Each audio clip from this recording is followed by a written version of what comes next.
We all have our individual ways to approach belief in the supernatural, including non-belief. Yes, all are valid. When we hold space for one another's beliefs, we cultivate our compassion and affirm our shared humanity. Then we can be safe. Then we can be free. This is Free to Believe with Eniola Who. Of all the people with agnostic beliefs who reached out to me, I was most drawn to Mel because she was very enthusiastic and she just gave me some really good vibes that I can't explain. Anyway, she asked me for one thing. She said, "I'll talk to you, but please you must hide my identity."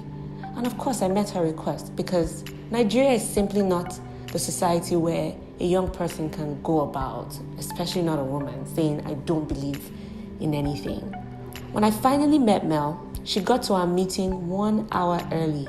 Yes, which is a feat in Lagos. And she came just as enthusiastic, just as pleasant as she came off online. She was very beautiful in person, and we had a great time just talking about her experiences as an agnostic in Nigeria. Well, hear from her yourself. Here's Mel from Lagos speaking about her agnostic beliefs. Hi, and welcome to Free to Believe with Eniola Who, a series on spiritual belief. Today I'm going to be speaking with Mel from Lagos. So Mel, can you introduce yourself and tell us what you believe? Hi, I'm Mel from Lagos, and I don't believe in anything. It's kind of a lack of belief. Okay. Yeah. A lack of belief. So was this something that did you convert to this kind of belief, or were you born into a religious family? I was born into a very religious Muslim family. Wow. Yeah, like super religious. Okay. But I found my path in 2017. Wow. And it was rough. It was like, I was this very religious person. I was like hijabi and all of that. What? Yeah. And I was at this law firm. I was doing my internship.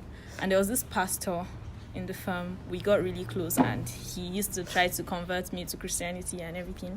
So we used to have this really intense argument, and I'm very strong on my views. So I used to be very like, no, you're wrong, I'm right, and all of that.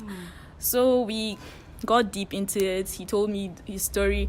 And then every time I have a conversation with someone, I go back and just like recap and think about what we said. So I thought about it, and it was like, there wasn't really much difference between what he was saying and what I was saying. Wow. It was like, the religions are so similar. So I started to doubt myself. I was like, okay, if they're this similar, who am I to say his belief is wrong and mine is right? Who am I to even say I'm on the right path? So that was like the trigger for me. I started to question everything. And I started to research, and it just went downhill from there. It was like, there's nothing out there to make sense of what I was doing, and I'm not a fan of doing something that doesn't make sense to me. So yeah. Wow. That's what happened. And it just crashed. It's like everyone that knew me before, like from my high school and everything, they see me now, it's like, no, this isn't the same person. Be the same. I was deep. I could have been like a preacher. Wow. Yeah. I have like Quran in my head and all of that. Wow. Yeah, it was deep. That is so fascinating. I actually went into depression because it was my whole belief system crashing down. Do you understand? Everything you've ever... It's like telling a kid Santa is fake. Do you understand? I believed. Do you understand? I was deep in it, and it was bad. I was so scared. I thought I was like going through, I thought I was going to go to hell, and I thought I was going to disappoint my family. I still feel like that. Okay. But yeah. Speaking of family, does your family know? No. And that's the hardest part for me. And because of the fact that I understand why they won't want to accept it, because they really believe that I'll be going to hell. So it's really coming from a place of love. And that's why it hurts me so much, because I don't want to break their hearts. Okay. But I can't be who I'm not at the same time. Exactly. But the hardest part is hiding from them. Honestly. Hiding from your family. And because my feminist kind of views, it's... Oh, and that's part of what made me realize that religion was a scam. Because all Abrahamic religions find a way to put women down, and I can't be put down. I can't believe in something that puts me down. Fantastic. So, yeah. Wow. I find that, funny enough, religion was created to religion exists to create compassion in people, but I actually find that when And people as a find coping compassion, mechanism. when people Yeah. find compassion, they become less religious. Yes. So, I guess my next question is, do you think religion is beneficial to Nigerians? I think religion can be beneficial to everyone, really. And that's why, for me, I never attack people's religious beliefs because I was religious. I understand the peace you find in religion. Yeah. I understand what it's like to be in trouble and just pray and feel like there's something there to keep you alive. But it also comes with some harmful theories and ideologies, and that's where I have a disconnect with it, because there's some aspects of religion that just preach hate, like pure hate, and I can't deal with that. So I understand why Nigerians might want to hold on to religion, but I also think it should be toned down, because you can't, because of your beliefs, hurt someone else. I totally agree with you, and I completely understand where you're coming from. And I think that it's sort of like an awakening. You're actually seeing your connection with people. You're seeing the humanity, the shared humanity, and you can see that what was created to bring people together is divisive, and you've forged your own path. Now, what do you enjoy about agnosticism? What do I enjoy? Quite frankly, it's not fun, because I'm also a nihilist. It's kind of gloomy and depressing. Everything is just dark. But I think the best part for me would be the empathy, because somehow when I was religious, I wasn't the type of person to be strict and just impose my views on other people. But it's inherent when you believe something. It shows. Exactly. But now I'm free to just love anyone. I'm free to be kind to anyone, regardless of who they are, as long as they're not hurting anyone. So just that freedom to love people and be empathetic, that's the best part for me. The other question I was going to ask you is, if you had children tomorrow, in the future, how are you going to raise them?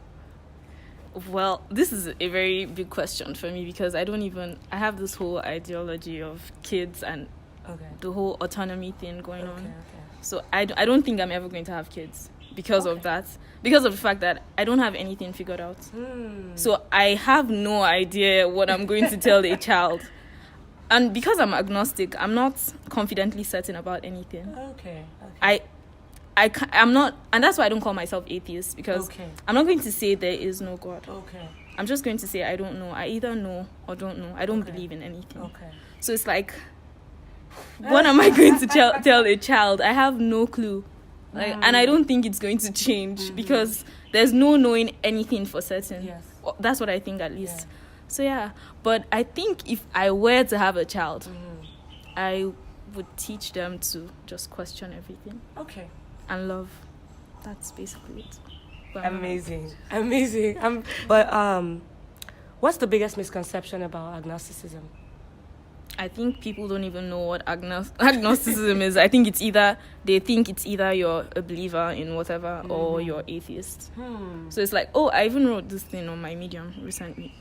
This might compromise my Anyway, it's about like what is agnosticism and what is atheism. Atheism is the disbelief in God. That's saying there's no God. Agnosticism is saying I don't know if there is a God. I'm not saying there's no God, because I don't know. I don't have I'm only limited to the human experience. I don't know what else is out there.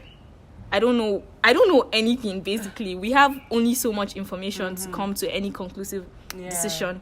So I think it's arrogant to say because you really don't. I totally get that. So What would you like to tell someone about agnosticism who would like to know about it? Like, what would you tell them? Like, if someone says, okay, I'm thinking of being an agnostic, I'm leaning towards it, but where do I start? Like, what would you tell them? I think the first thing to do is open your mind.